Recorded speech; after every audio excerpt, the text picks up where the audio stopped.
Hello guys, तर स्वागत आहे तुमचं आपल्या या यूट्यूब चॅनलवरती. मित्रांनो, चॅनलवर नवीन असाल तर चॅनलला सबस्क्राईब नक्की करा आणि अशाच नवनवीन अपडेट्स आपल्या चॅनलवरती पाहत राहा. काही वेळानंतर जेव्हा विराजला आलियाच्या मंद श्वासांची जाणीव होते, तेव्हा तो तिच्याकडे झुकून पाहतो आणि म्हणतो, ही तर बेशुद्ध झाली आहे. तो लगेच आपल्या पॅन्टच्या खिशातून मोबाईल काढतो आणि आपल्या असिस्टंटला कॉल करून थंड आवाजात म्हणतो, get ready for doctor, it's an emergency. असे म्हणत तो कॉल लगेच कट करतो. त्यानंतर तो आलियाला घट्ट आपल्या बाहुपाशात घेतो. त्याच क्षणी त्याच्या डोळ्यात लालसरपणा आला होता. त्याच्या रागामुळे जणू कारचे तापमानही खाली गेल्यासारखे वाटत होते.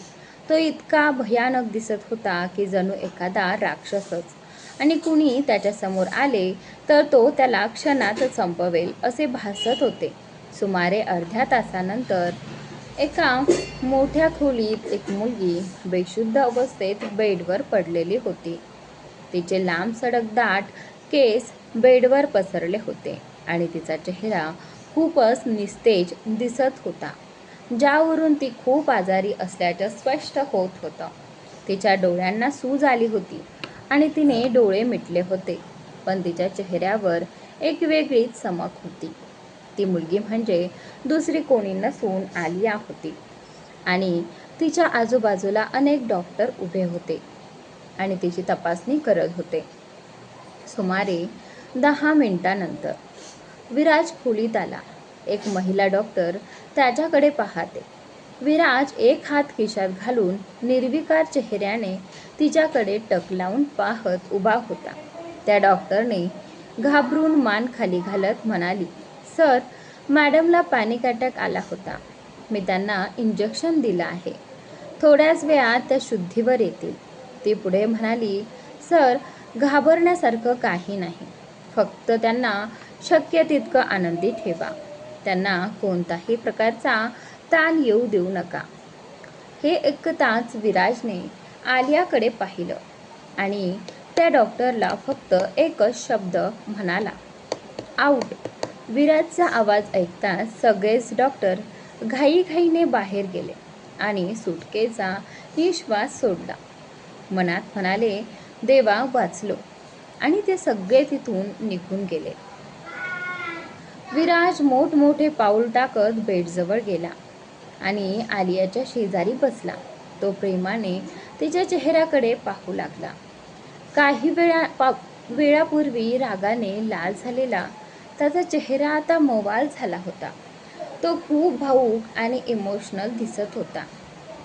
तो आलियाचा हातात घेऊन त्यावर हलकेच चुंबन देत म्हणाला, वायफी, उठ ना. I can't live without you. मी तुझ्याशिवाय राहू शकत नाही.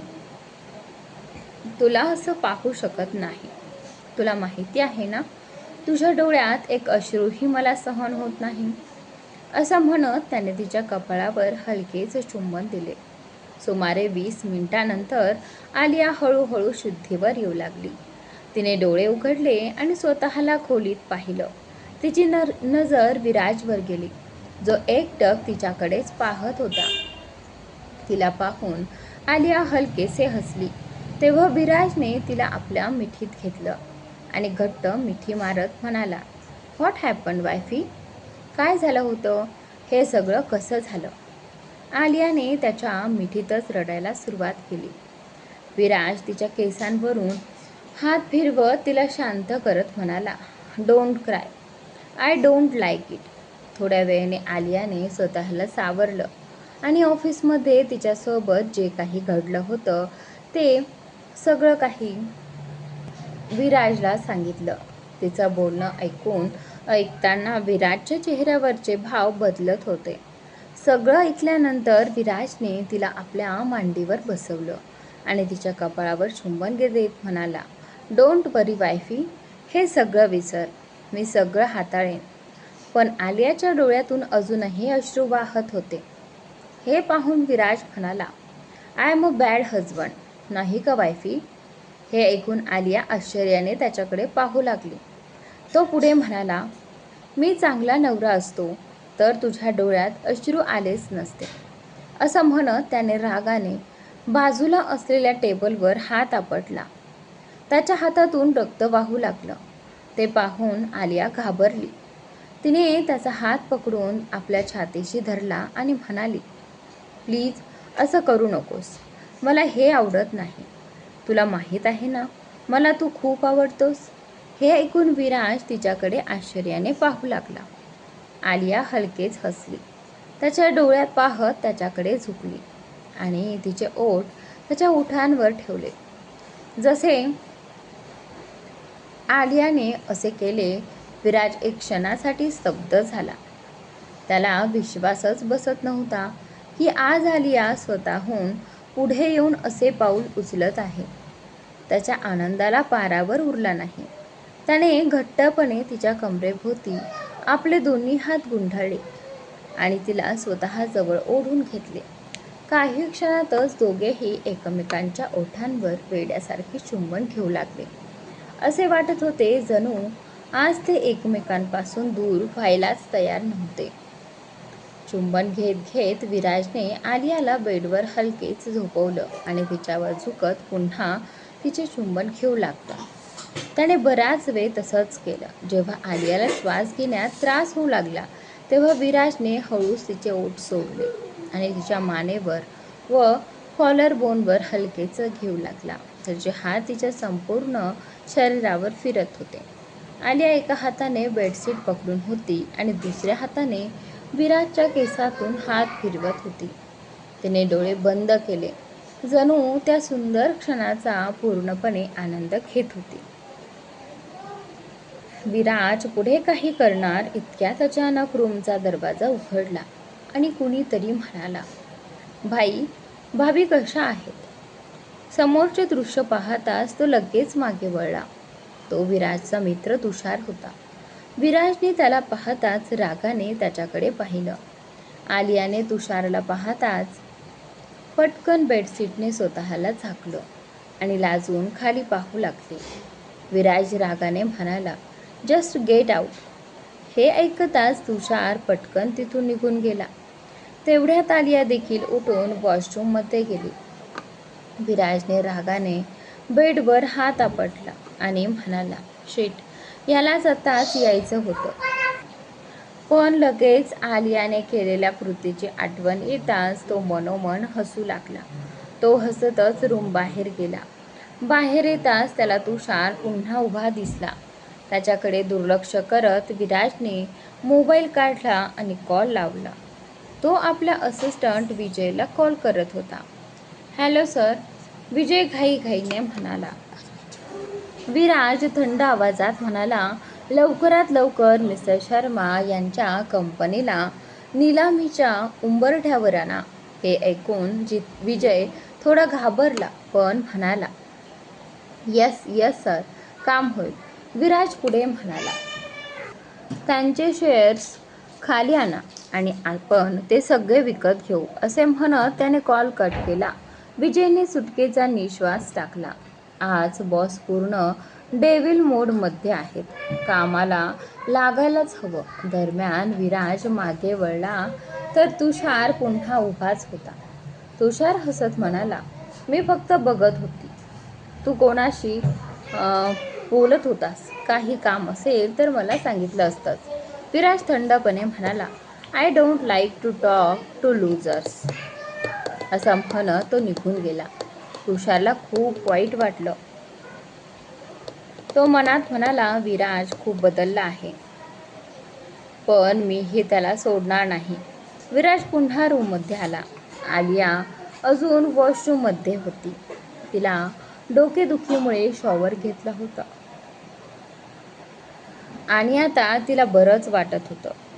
ती टॉवेल घेऊन बाहेर आली. विराजची नजर तिच्यावर पडताच त्याला काही वेळापूर्वीचे क्षण आठवतात. तिचे आय लाईक यू म्हणणं आणि तिचे पुढे येणं. त्याच्या ओठांवर हलकी स्मित रेषा उमटली. तो हळूहळू तिच्याकडे गेला आणि तिला मिठीत घेतलं. आलिया क्षणभर घाबरली, पण लगेच तिला जाणवलं की तो विराज आहे आणि ती शांत झाली. त्याच्या परफ्यूमच्या सुगंधाने ती हरवून गेली. विराजही तिच्या केसांच्या सुगंधात गुंग झाला. त्याने तिचे केस बाजूला सारले आणि तिच्या मानेजवळ येत हळूच म्हणाला, तू कधी तयार होणार आहेस वायफी? आता मी अजून थांबू शकत नाही. हे ऐकून आलियाच्या अंगावर शहारा आला. तिचे हात बाथरोबवर घट्ट झाले. ती स्वतःला सावरायचा प्रयत्न करत होती. तेवढ्यात विराजचे हात आलियाच्या हातांवर सरकले. त्याने हळूच तिच्या बोटांना घट्ट पकडलं आणि पुन्हा एकदा तिच्या मानेवर आपले ओठ फिरवू लागला. हे होताच आलियाचा चेहरा लाजेने पूर्ण लाल झाला. तिला स्वतःचाच चेहरा जळत असल्यासारखं वाटत होतं. जेव्हा आलियाला आणखीन सहन झालं नाही तेव्हा ती पटकन विराजकडे वळली आणि त्याच्या छातीशी बिलगली. तिच्या या वागण्यावर विराज हलकसं हसला आणि प्रेमाने तिच्या केसांवरून हात फिरवू लागला. मग तो तिच्या कानाजवळ हळू आवाजात म्हणाला, काही हरकत नाही वायफी, जितकं छळायचं आहे तितकं छळ, पण सगळ्यांचा हिशोब मी नक्की घेणार, तेही व्याजासकट. असं म्हणत त्याने तिच्या कानावर हलकंसं चुंबन दिलं. हे ऐकून आणखीनच आलिया हसली. तेवढ्या तिचा मोबाईल वाजू लागला. रिंगटोन ऐकून ती विराजपासून थोडी दूर झाली. बॅगमधून मोबाईल काढला आणि पाहिलं तर तिची मैत्रीण जिया कॉल करत होती. तिने एक कटाक्ष विराजकडे टाकला आणि कॉल उचलला. दुसऱ्या बाजूने जियाचा घाईघाईचा आवाज आला, आलिया कशी आहेस तू? ठीक आहेस ना? काही झालं नाही ना? मला सगळं कळलं आहे. बॉसनं काही बोललं का? किती वाईट माणूस आहे तू. तू कुठे आहेस आता? फ्लॅटवर आहेस का विराज सरांसोबत, की एकटी आहेस? ती एकामाग एक प्रश्न विचारतच होती. हे ऐकून आलिया म्हणाली, अगं बस, जरा शांत हो. एक्सप्रेससारखी धावतच आहेस, पण मला काही बोलू देशील का? यावर जिया हसत म्हणाली, तू काही सांगतच नाहीस म्हणून काळजी वाटत होती. आलिया हसत म्हणाली, मी अगदी ठीक आहे आणि सध्या मी विलामध्ये आहे विराजसोबत. हे ऐकून विराज तिच्या जवळ आला, बेडवर तिच्या शेजारी बसला आणि तिच्या कमरेभोवती हात टाकत तिला आपल्याकडे ओढून घेतलं. जियाने हे ऐकताच खोडकरपणे म्हटलं, ओहो, म्हणजे मी चुकीच्या वेळी कॉल केला वाटतंय. सॉरी हां, तुम्ही दोघं तुमच्या रोमॅन्समध्ये व्यस्त असाल. हे ऐकून आलिया लाजली. ती काही बोलणार इतक्यात जियाने कॉल कट केला. विराज अगदी जवळ असल्यामुळे त्याने दोघींचं संभाषण ऐकलं होतं. आलियाने मोबाईल बेडवर ठेवताच त्याने तिला परत आपल्या जवळ ओढलं आणि तिच्या डोळ्यात पाहत हळूच म्हणाला, आर यू रेडी वायफी? ती काही बोलण्याआधीच त्याने तिच्या ओठांवर आपले ओठ टेकवले. दुसरीकडे मायरा खूपच अस्वस्थ झाली होती आणि मिस्टर रकुल शर्मा ऑफिसमध्ये लॅपटॉपकडे पाहत बसले होते. जसजसं ते स्क्रीनकडे पाहत होते तसतसं त्यांच्या चेहऱ्यावरचे भाव बदलत होते. हळूहळू त्यांचा चेहरा रागाने लाल होत गेला. त्यांना काहीच समजत नव्हतं की अचानक एवढी मोठी समस्या कशी निर्माण झाली. रागाच्या भरात त्यांनी टेबलवरील सगळ्या वस्तू फेकून दिल्या. त्यांनी असं काय पाहिलं होतं की ते इतके संतापले होते? त्यांचा असिस्टंट त्यांचा राग पाहून कुणाला तरी फोन करतो. 15 मिनिटातच ऑफिसमध्ये एक महिला येते. ती म्हणजे रकुल शर्माची दुसरी पत्नी अंजली शर्मा. ती पटकन त्यांच्या केबिनमध्ये आली आणि त्यांच्या डोक्यावरून हात फिरवू लागली. कोणीतरी जवळ असल्याची जाणीव होताच मिस्टर शर्मा वर पाहतात आणि तिला पाहताच तिच्या मिठीत शिरतात. अंजली प्रेमाने म्हणते, इतका ताण घेऊ नका, सगळं ठीक होईल. अशा छोट्या गोष्टींवर रागवायचं नसतं. मला तुमच्यावर पूर्ण विश्वास आहे. ती त्यांना शांत करत त्यांच्या कपाळावर हलकं चुंबन देते. थोड्या वेळाने ती विचारते, हे सगळं कोणी केलं ते कळलं का? मिस्टर शर्मा म्हणतात, नाही, अजून काहीच कळत नाही. कोण आहे आणि का करत आहे काहीच समजत नाही. कुणीतरी माझी कंपनी संपवण्याचा प्रयत्न करत आहे.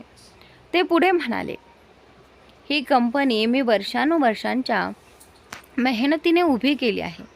मी ती अशी नष्ट होताना पाहू शकत नाही. अंजली त्यांचा हात धरून म्हणाली, तुम्ही काळजी करू नका. आपण मिळून यावर उपाय काढू. त्या आलियाला सांगूया ना तपास करायला. हे ऐकून मिस्टर शर्मा शांत झाले आणि नजर चुकवू लागले. त्यांच्या या वागण्याने अंजलीला संशय आला. ती विचारते, काय झालं? तुम्ही काही लपवत आहात का? पण ते काहीच बोलले नाहीत. हे पाहून अंजलीच्या मनात विचार आला, नक्कीच काहीतरी गडबड आहे. त्या आलियाने काहीतरी केलं असणार. मला आता काहीतरी करावं लागेल. असं ठरवत ती नकली अश्रू ढाळत पुन्हा एक नाटक सुरू करते. ती रडत रडत म्हणाली, आता तुम्ही माझ्याशी तुमच्या प्रॉब्लेम्सही शेअर करायला तयार नाही आहात. म्हणजे मी आता तुमच्यासाठी इतकीही महत्त्वाची राहिली नाही का की तुम्ही मला तुमच्या अडचणी सांगू शकत नाही? थोडा वेळ शांत राहून ती पुन्हा म्हणाली, हो मला समजलं. आलिया तुमची मुलगी आहे ना. मी तिला जन्म दिला नाही म्हणून तुम्हाला वाटतं की मी तिची सावत्र आई आहे. पण तुम्हाला हे माहीत नाही की मी तिला माझ्या स्वतःच्या मुलगी रियापेक्षाही जास्त प्रेम दिलं आहे. हे बोलून ती खोटे अश्रू ढाळू लागली. हे पाहून मिस्टर शर्मा लगेच तिचे अश्रू पुसत म्हणाले, असं अजिबात नाही आहे जान. मला सगळं माहीत आहे. मला पूर्ण विश्वास आहे की तू मायरापेक्षा आलियावर जास्त प्रेम करतेस. पण ती तुझ्या प्रेमाच्या लायकीची नाहीस. ती खूपच बिनधास्त आणि चारित्र्यहीन मुलगी आहे. काय केलं तिने कोण जाणे की करणनं तिला सोडलं. आता मीही तिला माझ्या ऑफिसमधून काढून टाकलं आहे. ती आता ऑफिसमध्ये नाही. त्यामुळे मी तिला कोणतंही काम सांगू शकत नाही. हे ऐकताच मिसेस शर्मा क्षणभर मनातून खूप खुश झाले. पण लगेच स्वतःला सावरत म्हणाली, हे तुम्ही काय केलं? अशा प्रकारे आपल्या मुलीसोबत वागायला नको होतं. कदाचित तुम्हाला काही गैरसमज झाला असेल. शेवटी ती तुमची मुलगीच आहे ना. चुका तर मुलांकडून होतातच. मोठ्यांनीही असंच वागलं तर मग मुलं आणि मोठे यांच्यात फरक काय राहील? मिस्टर शर्मा तिच्याकडे अभिमानाने पाहत म्हणाले, तू खूप चांगली आहेस. तूच आहेस जी मला समजून घेतेस आणि माझ्यावर प्रेम करतेस. पण ती आलिया, ती तुला डोळ्यातही पाहू इच्छित नाही. तुला अजिबात सहन करू शकत नाही आणि आई म्हणूनही मानत नाही. तिच्यासाठी तू फक्त एक वाईट स्त्री आहेस. पण आता तू खूप झालं. मी त्याची मनमानी अजून सहन करणार नाही. दुसऱ्या बाजूला मायराची आई मनातल्या मनात खूप खुश होत होती. ती विचार करत होती, छान झालं त्या संकटातून सुटका झाली. ती आली तेव्हापासून आमच्या आयुष्यात काटा बनून बसली होती. बरं झालं तिच्या बापानंच तिला घराबाहेर काढलं. आता पाहतेच मी. आलिया, तू परत कशी येतेस? मी तुला परत येण्यासाठी कधीच मार्ग देणार नाही. इतक्यात मिस्टर शर्मा तिला शांत पाहून म्हणाले, काय झालं? तू काही विचार करतेस का? काळजी करू नकोस. मी सगळं ठीक करेन. तू आलीस ना, त्यामुळे मला ताकद मिळाली आहे. आता मी पुन्हा माझ्या सगळ्या प्रॉब्लेम्स सोडवायला लागेन. हे ऐकून अंजलीने त्यांच्या चेहऱ्यावर हात फिरवला आणि त्यांच्या छातीशी येऊन बिलकली. मिस्टर शर्मानेही प्रेमाने तिला मिठीत घेतलं. दुसऱ्या बाजूला आलिया विराजच्या विलावर होती. तिचं काहीही करण्याचं मन नव्हतं. सकाळपासून ती खूप उदास होती. कारण आज ती ऑफिसलाही गेली नव्हती आणि घरी बसून कंटाळली होती. ती सतत विराजची आठवण काढत होती. तिला त्याच्याशी बोलायचं खूप वाटत होतं. पण तरीही ती कॉल करत नव्हती. कारण ती त्याला त्रास द्यायचा नव्हता. शेवटी मन मारून ती TV पाहू लागली. दुसऱ्या बाजूला विराज आपल्या ऑफिसच्या केबिनमध्ये बसून महत्त्वाचं काम करत होता. तेवढ्यात त्याच्या असिस्टंटने दरवाजा ठोठावला. विराज शांत थंड आवाजात म्हणाला, कम इन. असिस्टंट आत आला. विराज खुर्चीवर बसून लॅपटॉपवर वेगाने काम करत होता. जणू काही खूप महत्त्वाचं काम सुरू होतं. असिस्टंटने त्याला नमस्कार केला. विराजने एक कटाक्ष टाकला. त्यावर विजय म्हणाला, sir, all work is done. Viraj निर्विकारपणे म्हणाला, गुड, नाऊ यू गो. असिस्टंटला वाटलं होतं की आज बॉस त्याची स्तुती करतील, पण विराजचा थंड आणि भावनाविरहित आवाज ऐकून तो निराश झाला आणि उदासपणे बाहेर गेला. विजय बाहेर जाताच विराजच्या बोटांची हालचाल थांबली. क्षणभर तो विचारात पडला आणि त्याच्या ओठांवर एक हलकी तिरकी स्मित रेषा उमटली. मग तो पुन्हा कामात गुंतला. दुसऱ्या बाजूला मायरा करणसोबत होती. दोघेही एकमेकांच्या मिठीत होते. मायराने पुन्हा करणला आपल्या प्रेमात गुंतवलं होतं आणि करणही आता शांत झाला होता. त्याचं नशाही उतरलं होतं. मायराने त्याला समजावलं होतं, एक कंपनी बंद झाली तर काय झालं, तुझ्याकडे अजूनही इतर कंपन्या आहेत. तू पुन्हा सगळं उभं करू शकतोस. जे झालं ते झालं. आता त्याचा विचार करून बाकीच्या कंपन्यांचं नुकसान का करतोयस. हे ऐकून करण रिलॅक्स झाला आणि त्याला मायराचं म्हणणं पटू लागलं. इतक्यात मायराच्या फोनवर तिच्या आईचा कॉल आला. मायराने फोन उचलला आणि बोलायला लागली. जसजसं ती तिच्या आईचं बोलणं ऐकत होती गेली तसतसं तिच्या चेहऱ्याचे भाव बदलू लागले. शेवटी मायराच्या आईनं असं काय सांगितलं असेल ज्यामुळे मायराचे भाव अचानक बदलले. मायरा आपल्या आईचं बोलणं ऐकत होती आणि तिचा चेहरा फिक्का पडू लागला. थोड्या वेळाने ती रागाने म्हणाली, शेवटी हा कोण आहे जो आपल्या कंपनीला उद्ध्वस्त करण्यावर आहे. पण काहीही असो, खूप लवकर सगळं समजेल. तुम्ही काळजी करू नका मॉम, मी करणशीही याबद्दल बोलेल. त्यावर तिची आई म्हणाली, बेटा, मी तुझ्या डॅडला पुन्हा आपल्या जाळ्यात ओढलं आहे. पण तू सांग, करण ठीक आहे ना? त्याची कंपनी तर पूर्णपणे बुडाली आहे. आईचं बोलणं ऐकून मायरा म्हणाली, डोंट वरी मॉम, तुमची मुलगी ही तुमच्यासारखीच आहे. मी करणला पुन्हा समजावून घेतलं आहे आणि त्याची फक्त एकच कंपनी बुडाली आहे.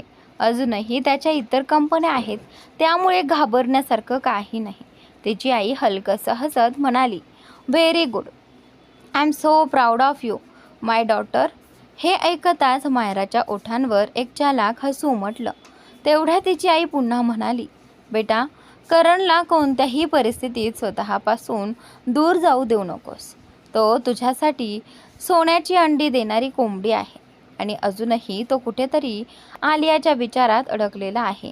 त्यामुळे त्याला एकही संधी देऊ नकोस की तो तुझ्यापासून दूर जाईल. मायरा थोडी गोंधळून म्हणाली, काय मॉम?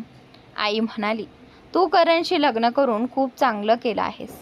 फक्त त्याला नेहमी आनंदी ठेव. माझं म्हणणं आहे की आज त्याला बाहेर घेऊन जा, डिनरला जा. त्यामुळे तुमच्यातली कटुता कमी होईल आणि तो पुन्हा तुझ्याकडे अधिक आकर्षित होईल. मायरा लगेच म्हणाली, okay Maugham, you don't worry, I will handle it. तो पूर्णपणे माझ्या कंट्रोलमध्ये आहे. मायरा इतक्या सहज कोणालाही स्वतःपासून दूर जाऊ देत नाही आणि करण तर माझ्यासाठी खजिनाच आहे. ती पुढे म्हणाली. आणि आलियाबद्दल बोलायचं झालं तर तेवढ्या तिची आई मध्येच म्हणाली, तू त्याची काळजी करू नकोस. तुझ्या डॅडने आलियाला आधीच ऑफिसमधून काढून टाकलं आहे आणि तिच्याशी संबंधही तोडले आहेत. मायरा म्हणाली, मॉम, काहीही असलं तरी प्रॉपर्टी अजूनही आलियाच्या नावावर आहे.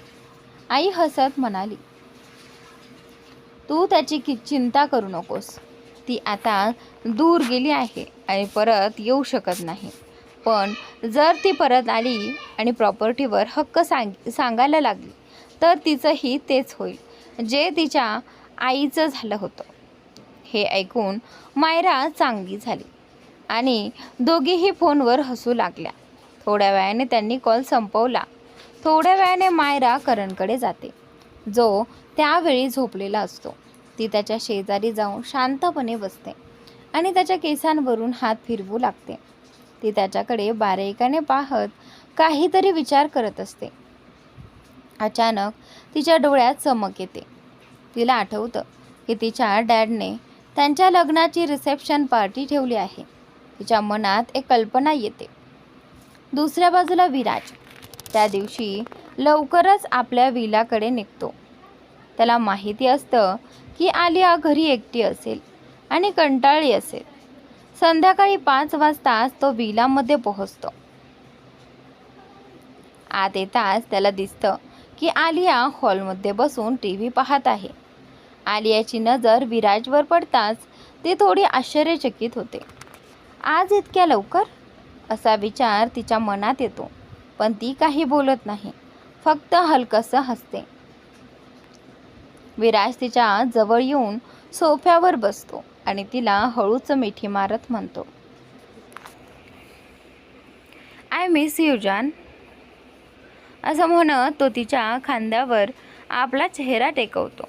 आलिया विराजने असं केल्यामुळे थोडीशी दचकते, पण तिने स्वतःला सावरत पटकन विराजला दूर ढकललं आणि म्हणाली, आधी तुम्ही इथून जाऊन फ्रेश होऊन या.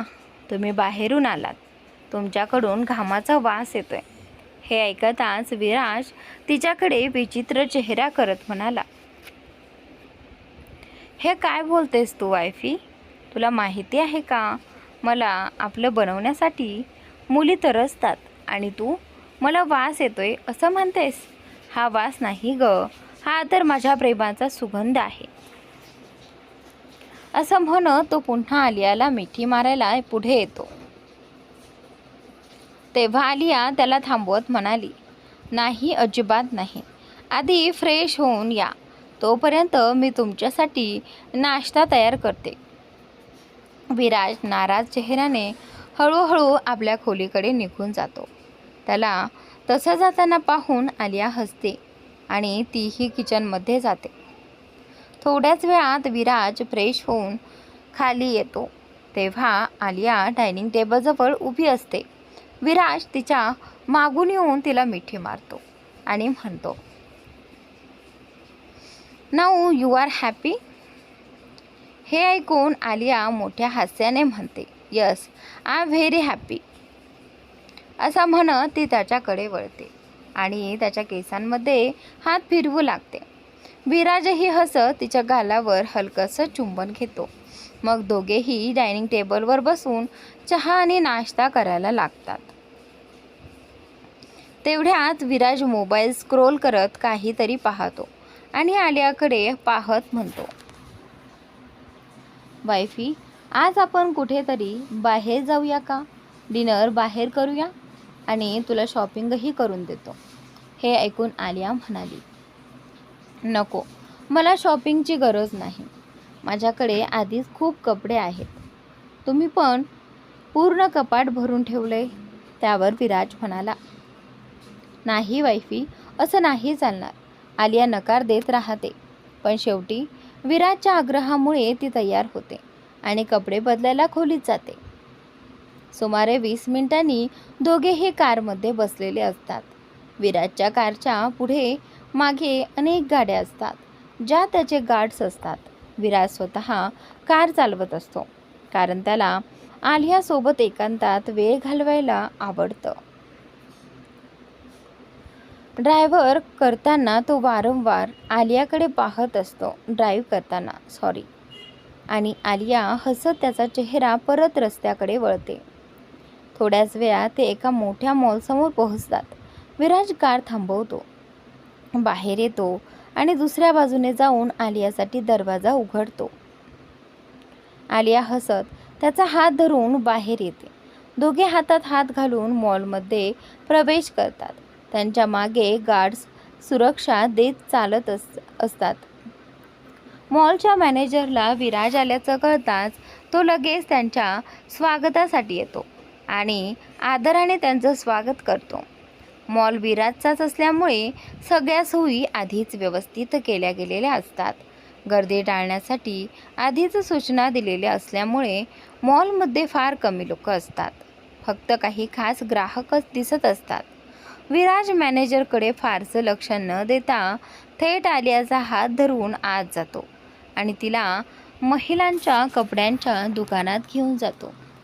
तिथे सेल्स गर्ल्स एकापेक्षा एक सुंदर ड्रेस आलियाला दाखवू लागतात. अनेक ड्रेस पाहूनही आलिया खूप गोंधळते आणि काहीच निवडू शकत नाही. दरम्यान विराज सोफ्यावर अगदी राजासारखा बसलेला असतो. एका पायावर दुसरा पाय ठेवून मोबाईल स्क्रोल करत असतो. तिथल्या सेल्स गर्लची नजर मात्र वारंवार विराजकडेच वळत असते. हे पाहून आलिया थोडी आश्चर्यचकित होते. सर्व कर्मचारी एकटक विराजकडे पाहत होते.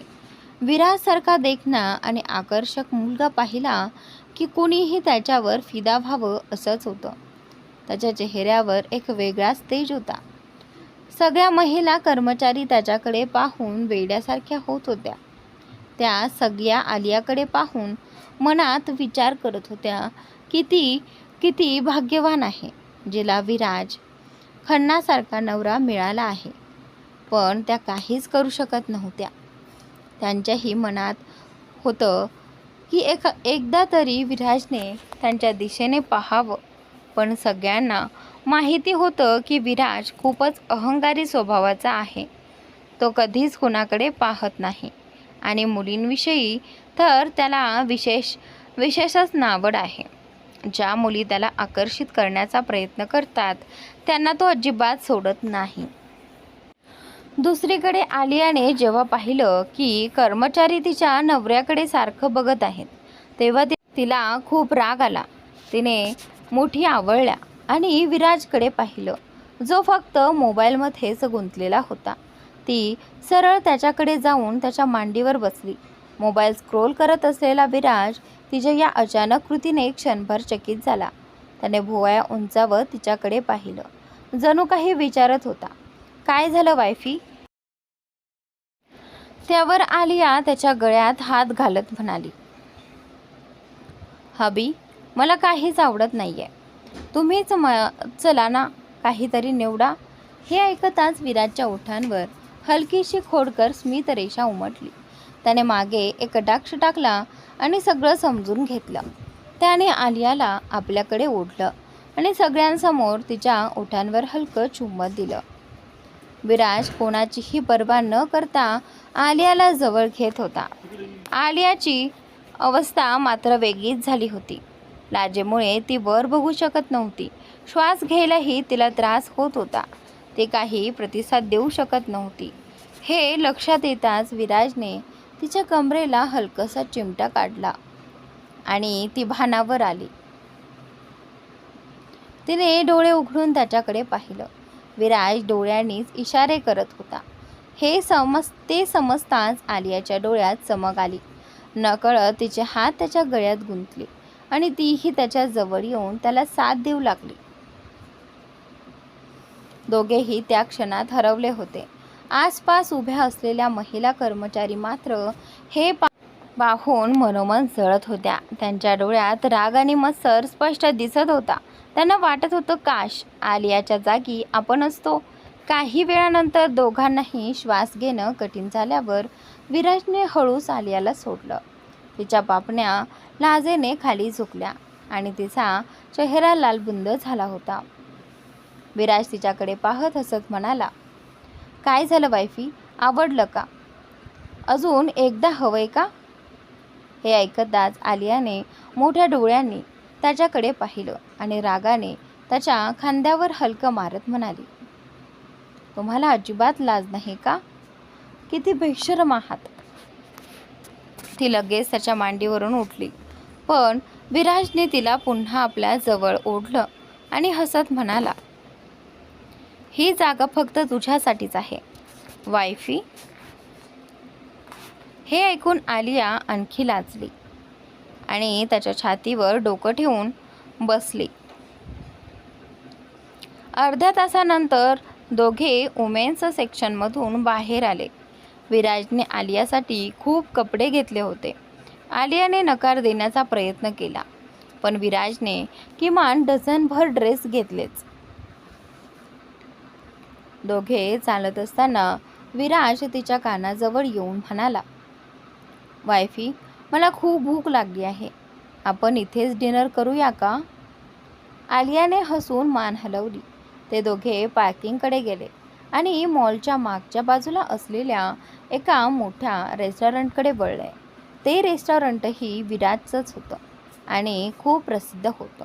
त्याच्यासाठी तिथे कायम VIP रूम राखीव असे. रेस्टॉरंटमध्ये पोहोचताच मॅनेजरने येऊन त्यांचं आदराने स्वागत केलं.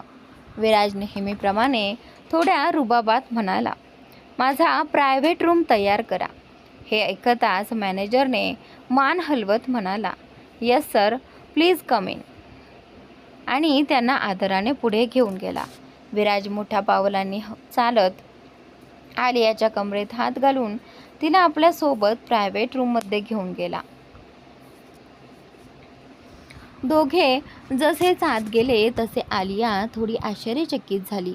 तो रूम खूपच वेगळा होता, जणू एखादं छोटंसं लक्झरी हॉटेलच. सगळं काही विराजच्या आवडीनुसार सजवलेलं होतं. भिंतीवर मोठमोठी अँटिक पेंटिंग्स होती, जी खूप आकर्षक दिसत होती. आलिया स्वतःही श्रीमंत घरातून असल्यामुळे तिला या सगळ्याची चांगली जाण होती. ती प्रत्येक गोष्ट बारीकाने पाहत होती. ती इतकी गुंग झाली होती की विराज तिच्या मागे येऊन तिच्या कमरेत हात घालत म्हणाला, काय बघतेस वायफी? हे ऐकून आलिया काही बोलली नाही, फक्त हसत त्याच्याकडे वळली आणि त्याला मिठी मारली. थोड्या वेळाने दोघे बसून आपापले आवडते पदार्थ खात गप्पा मारत वेळ घालवत होते. सुमारे 1 तासानंतर ते रेस्टॉरंटमधून बाहेर आले. विराज आपली रोल्स रॉयस कार घेऊन आला आणि आलियाला बसण्याचा इशारा केला. आलिया त्याच्या शेजारी फ्रंट सीटवर बसली. कार सुरू होताच पुढे मागे गार्ड्सच्या गाड्याही निघाल्या. दुसऱ्या बाजूला करण आणि मायरा देखील त्याच रेस्टॉरंटमध्ये जेवायला आले होते. जेवण आटोपून ते बाहेर पडत असताना मायराची नजर एका काळ्या रॉल्स रॉयस कारवर पडली. तिने फ्रंट सीटवर बसलेली आलिया पाहिली आणि ती थक्क झाली.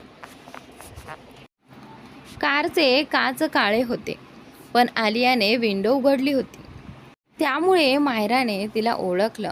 तिला स्वतःच्या डोळ्यांवर विश्वास बसत नव्हता. ती करणला सांगणार होती, पण काही विचार करून शांत राहिली. नंतर रेड सिग्नलवर पुन्हा तिची नजर त्या कारवर गेली. तिला पुन्हा आलिया दिसली, पण तिच्या शेजारी बसलेला माणूस दिसला नाही. मायराला खूप राग येऊ लागला.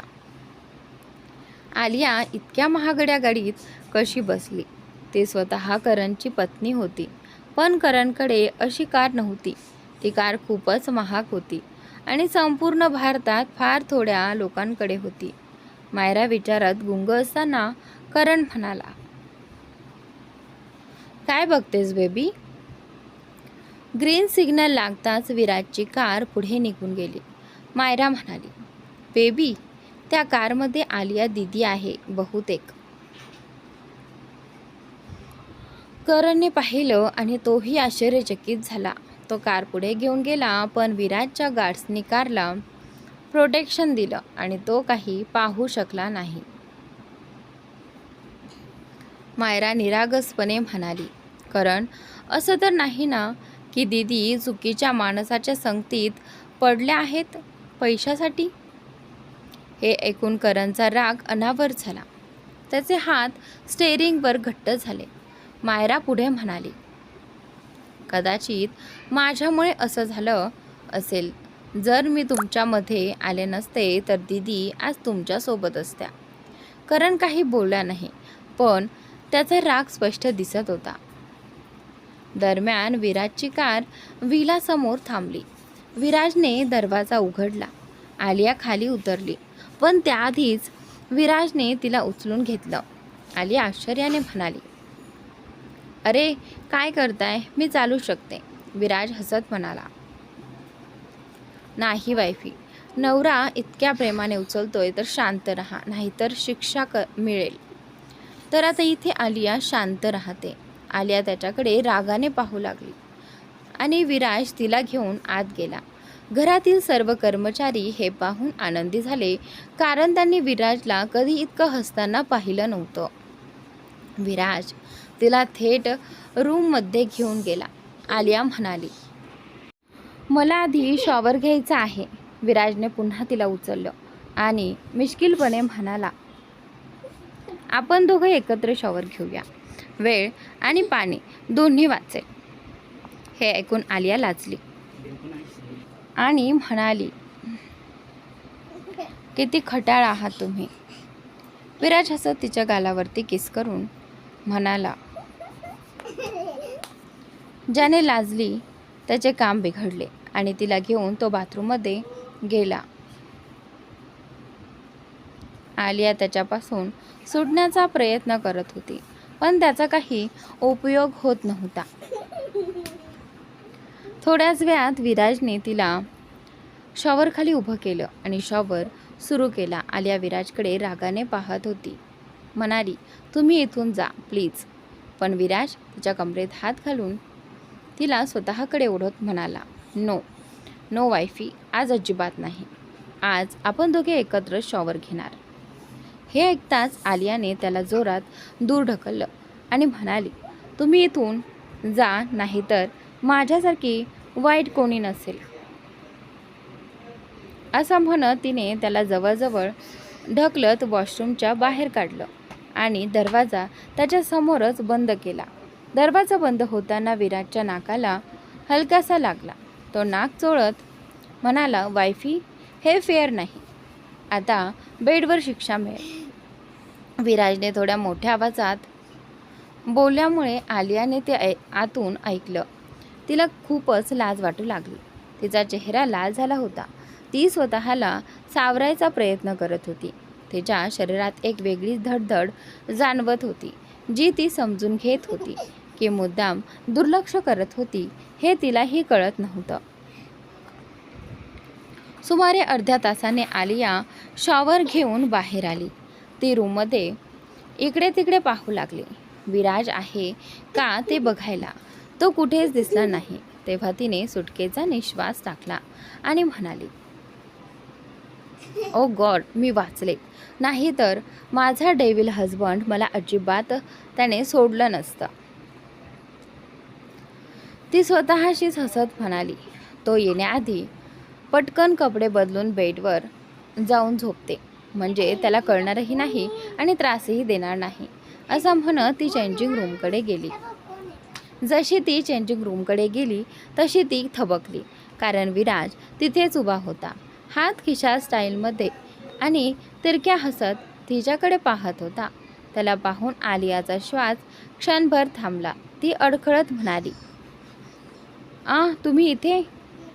विराज तिच्याकडे खोडकर हसत पाहत होता. आलिया तिथून पळून जाण्याआधीच तो झपाट्याने तिच्या जवळ आला आणि तिला स्वतःकडे ओढलं. तिला भिंतीला टेकवत त्याने तिच्या ओठांवर आपले ओठ ठेवले. क्षणभर आलिया स्तब्ध झाली. तिला काही समजत नव्हतं. सगळं खूप पटकन घडलं होतं. थोड्या वेळाने विराजला जाणवलं की ती प्रतिसाद देत नाहीये. तेव्हा त्याने हलकासा चावा घेतला. त्यामुळे आलिया भानावर आली आणि त्याला दूर करण्याचा प्रयत्न करू लागली. पण विराजने तिला अजून घट्ट धरलं. तिला उचललं. तिचे पाय त्याच्या कमरेभोवती गुंडाळले आणि तिचे हात आपोआप त्याच्या मानेभोवती गेले. तो तिला तसंच घेऊन बेडपर्यंत गेला आणि हळूच तिला बेडवर झोपवलं. आता आलियाही त्याच्या जवळीकतेला प्रतिसाद देऊ लागली होती. थोड्या वेळाने दोघांचेही श्वास जड झाले. आलिया त्याला दूर करण्याचा प्रयत्न करत होती, पण विराज आज तिला सोडण्याच्या मनस्थितीत नव्हता. काही वेळानंतर दोघेही दमले. विराज तिच्या केसांमध्ये चेहरा लपवून खोल श्वास घेत होता. आलिया ही स्वतःला सावरत होती. थोड्या वेळाने विराज हलकं हसत म्हणाला, वायफी, तुझे ओठ खूप गोड आहेत, मला अजून हवंय. हे ऐकून आलिया त्याच्याकडे रागाने पाहत दुसरीकडे वळली. विराजने तिचा चेहरा परत आपल्या दिशेने वळवत म्हणाला, वायफी, मला इग्नोर करू नकोस. तुला माहिती आहे ना मी कशी शिक्षा देतो. हे ऐकून आलियाने मोठ्या डोळ्यांनी त्याच्याकडे पाहिलं. विराज हसत म्हणाला, टेस्ट करायचे? मग तयार राहा. आणि पुन्हा तिच्या जवळ गेला. आलिया त्याला दूर करण्याचा प्रयत्न करत होती, पण त्याने तिचे दोन्ही हात एका हातात पकडले आणि तिला बेडच्या हेडबोर्डला टेकवलं. आता ती पूर्णपणे त्याच्या ताब्यात होती. तिचे पायही त्याने हलू नयेत म्हणून अडकवले होते आणि त्याचा दुसरा हात तिच्या कमरेवर फिरत होता. तर मित्रांनो, आजचा भाग इथे संपतोय. पुढील भाग नक्की पहा आणि चॅनलला सबस्क्राईब नक्की करा.